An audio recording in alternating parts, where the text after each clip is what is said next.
Okay, Aries. And before I begin, again, if you are interested in a reading from me, an archetypal astrology reading, so that you can become the hero in your own life, check me out. You can get in touch with me at www.thetruestnorth.com. You can email me any inquiries or request at thetruestnorth@gmail.com. And my Facebook page is The Truest North. And, all these links will be in the description. And my Instagram is at the Truest North. Okay, so for Aries, the Pluto South Node conjunction at 23 degrees of Capricorn is going to be happening in your 10th house this month. And you'll especially feel it on the April 3rd, April 4th, and April 5th, the day of the new moon in Aries. And so you are going to feel the pressure to purge and release anything related to 10th house issues. So that's career, your idea of career, your idea of status, career status, your reputation, your idea of authority, who is an authority outside of you in your life, and also regarding your inner authority. And the 10th house is one of the parental houses, so it's the dominant parent in your life. It could have something to do with that. New moon at 15 degrees of Aries is going to be happening in your first house of self on April 5th at 4:50 a.m. Eastern time. And this is you taking initiative on something that has to do with you personally. Maybe it's changing your look, or the first house is your destiny in life. It rules your path in life. Maybe it has something to do with changing your path in life, or changing something about your personality and the way you present yourself to other people, or the way that you interact with or look at the world. Changing something in your perception like that. And Mars, the ruler of the new moon, is going to be transiting in Gemini in your third house. So this could have something to do with you channeling that energy into something that has to do, it could be associated with something that has to do with speaking. And again, third house is in Gemini, have to do with your perception of your environment. Maybe it has something to do with your immediate environment. Your siblings is the third house.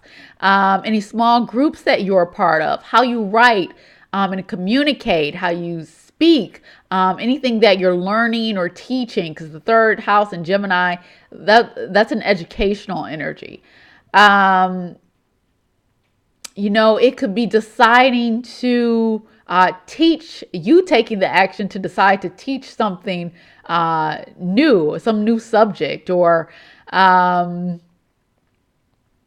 maybe two new subjects because it's Gemini, or studying two new subjects. Or third house is also business, commerce, marketing. So maybe starting a couple of businesses with your siblings or something like that, or your aunts, uncles, cousins, neighborhood friends. Those are all Gemini third house things as well. So go for it. Whatever it is, go for it. The stars are supporting you in this. Then you're going to have that grand fire trine that's happening on April 14th. That's going to be happening in your first, fifth, and ninth house. Now remember, this is a very energetic, inspirational, lucky energy. And fire is the life force. And so and the first, fifth, and ninth houses, those are naturally the fire houses. They're naturally associated with the signs of Aries, Leo, or Sagittarius, where the planets are going to be that day. And so, that is taking action, expressing yourself, and making yourself known out in the world. And so that's a day when you are going to be supported in taking action based on, what it is you want, what inspires you. Because fire is a very inspirational element. So what inspires you? Take action on that. Show your true self and just have faith in God that it's going to work out and the universe will support you, because on this day it surely will. Then the full moon in Libra at 29 degrees of Libra is going to be happening in your 7th house on April 19th.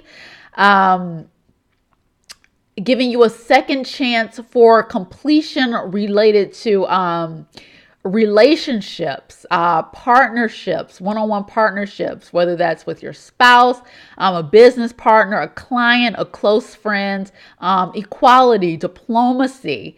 Yeah, it's interesting. You have all this first house Aries stuff going on, me, but you're also getting a lesson on relationships and how to work with others and how to balance the me with the we. And there's going to be that in conjunct to Venus and Pisces in your 12th house. And now the 12th house is a house that has to do with what is our unconscious, the unconscious emotions that drive us that we're not really aware of, and that we don't really see coming. And it also has to do with surrender and letting go and seclusion and looking within. So, I could see that as having to make some kind of sacrifice or having to surrender something in order to balance out a relationship and make things work there. Surrender, sacrifice, surrender, sacrifice. Those are very 12th house. I'm putting the 7th house and the 12th house together. Maybe there's something about a relationship that you have to sort of adjust to make it fit with like your spirituality, your spiritual practices, or maybe some dream that you're having, or some expenses that you have. 12th house can be expenses. But yes, the general theme of Pisces is surrender, selflessness, letting go. So somehow that's going to have to be straightened out in relation to your relationships. Okay, on April 22nd, the sun will be conjunct Uranus at 2 degrees Taurus in your 2nd house of money, resources, self-worth, values, your possessions. So expect things to not go as planned in that area on that day. Expect the unexpected.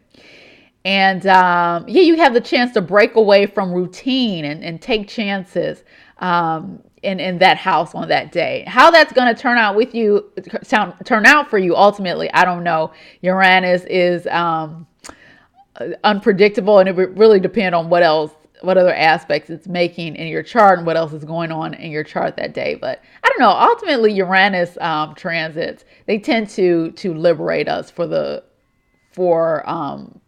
good, even when if it turns out disastrous. Not saying it couldn't. Like Uranus is responsible for miracles and kind of what we would think of as disasters, but ultimately it serves to liberate you. So if you're thinking about taking a chance with your money or something like that, then that might be the day for you.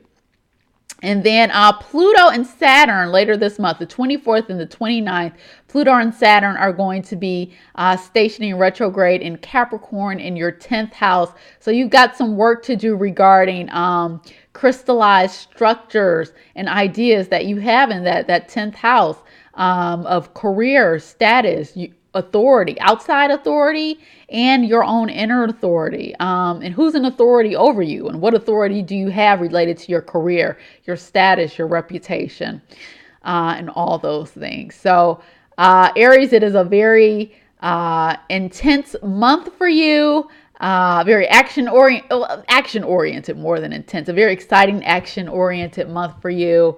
In the words of Nike, just do it.